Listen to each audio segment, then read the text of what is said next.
The problem with Jarrell Miller that no one is talking about. Let's talk about it. Now let's go back. Because at one point, Jarrell Miller had serious momentum in the ring and outside the ring. He had serious momentum. He had work rate, he had power, and he had intensity. And outside the ring, and remember in boxing, it's important what you do in the ring, but it's also important what you do outside the ring. He was also fantastic at marketing. Some may say like a marketing genius. He understood the power of words and how market can attract premium opposition. Then, after building that momentum and having stoppages and putting on impressive performances and, having loads of engagement with the media, he was scheduled to fight AJ, Anthony Joshua.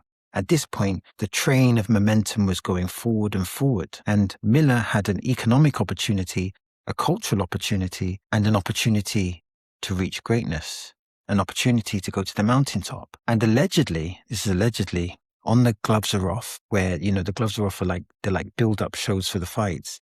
Apparently, Jarrell Miller did a rap. He did some type of rap battle, or he did what people would call spit a verse, which basically means say a rap. And this, allegedly, he dominated that Gloves Are Off. And that domination, part of that domination was predicated around this freestyle that he said. And unfortunately, that never came out. But again, this was a huge platform for Jarrell Miller, a huge platform. And he was performing, he was giving the people what they wanted.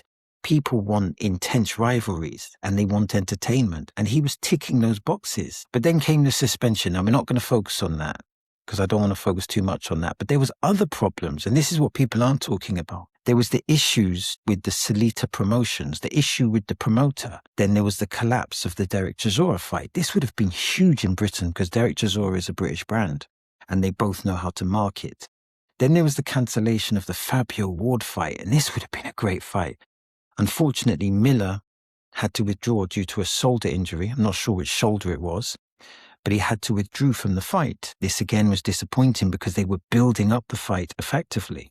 And he was the driving force behind the marketing of that fight. And then there was the Dubois fight. And, that wasn't necessarily a bad performance, but his condition against Dubois, 333 pounds. 333 pounds. That is absolutely massive. This, I believe, affected his punch output and his foot speed. That's not to take anything away from Dubois. It was an amazing performance by Dubois. But I think he compromised his own performance. Miller compromised his performance with putting on that weight. Now, the way I look at it, because of his mouth, and more importantly, because of his fighting ability, Jarrell Miller, he is like a potential gold mine. He really is. So the question becomes this. From my perspective, here's the question. What does Miller need to do to get back? What does he need to do to get back into contention? Well, I would say he needs to do two things. He needs to get back onto the media circuit, and he definitely needs to get back into the gym. He needs to get not just in shape, but he needs to get in fighting shape. He has a manager, but no promoter. This is a problem. He needs to develop relationships to get the big fights. Now, when you don't have a promoter, why is this a problem? Well, no promoter, it's hard to get pay-per-view, it's hard to get international shows, and you have weaker negotiation power.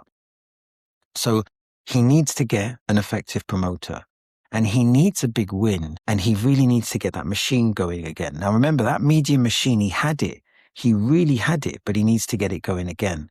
And also, he needs to get a strong trainer to get him into fighting shape. He needs a trainer to give him that fighting environment to be able for him to become the best version of himself. So he needs a big fight. So let's look at, I was thinking about this. What would be the biggest fights for Miller right now? And I narrowed it down to, I think, 3 people. I think the Derek Chisora fight, that's still a big fight.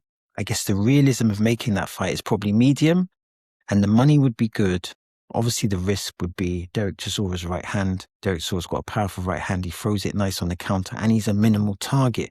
That's an interesting style fight, but it would be an entertaining fight. I think everyone would want to see that fight. Then you have the Deontay Wilder fight. I guess the realism of that is probably medium to low. The money would be high, and the risk there is obviously Wilder's right hand. Wilder is still a very hard power puncher. But this fight would be significant because there's a strong narrative between the two. There's history. So you'd be able to build the beef because it's the premise of this fight is built on genuine hostility towards each other. And that would be, again, a good fight. And then you have the Zhile Zhang, and I guess the realism here is maybe medium. The money would be good because Zhang is an international brand, and the risk would be Zhang's power. Zhang has phenomenal power, particularly that straight left. He can really hurt you with that straight left. Check out the Joseph Parker fight. He threw the left. He just threw it really short and he put Parker on the floor. Of course, Parker went on to win the fight, but every time Zhang hit Parker, Parker had a noticeable reaction, and Parker has good punch resistance.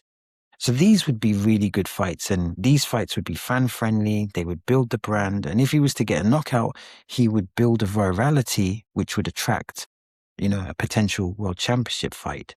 But I feel like with Jarrell Miller, he needs to work on himself. He needs to work on himself. He needs to get in shape. He needs to get in fighting shape. And maybe more importantly, he needs to get around the right people. I believe the great fighters, generally speaking, are around a great environment. And it seems that there's some issues there. Another fight that I would add to that list is Fabio Wardley. That would be a great fight. Again, Jarrell Miller would be the one doing the marketing. He would be the one doing the marketing, but the actual fight would be explosive. Could Jarrell Miller take Fabio Wardley's power? And if he can't, then that could be a sensational knockout for Fabio Wardley. But if he could take his power, and if he could put Fabio Wardley under pressure, then you would have a truly, that could be an explosive fight. It could be an explosively short fight, or it could be a brutal, grueling, long fight. I think the casual fans would get behind that one, especially with Miller's ability to build fights. Again, I think Miller needs to look at the mirror and look at himself. He needs to develop relationships with elite people in the game. And I was thinking about this, and the philosopher Aristotle states that excellence is not an act, it's a habit. And I feel like for Miller to resurrect his career, he needs to show discipline and he needs to show courage to bring his career back to where it was. And I would say ultimately that this is a difficult task. It is a difficult task. It won't be easy. There's lots of barriers to overcome, and he needs to almost start again. But even though it may be a difficult task, if he shows bravery, if he shows courage, if he shows habit, if he's able to get back into fighting shape, if he's able to rebuild that relationship with the media, if he's able to cultivate and really build his image within the public sphere, then it's a difficult task, but it's definitely not an impossible task.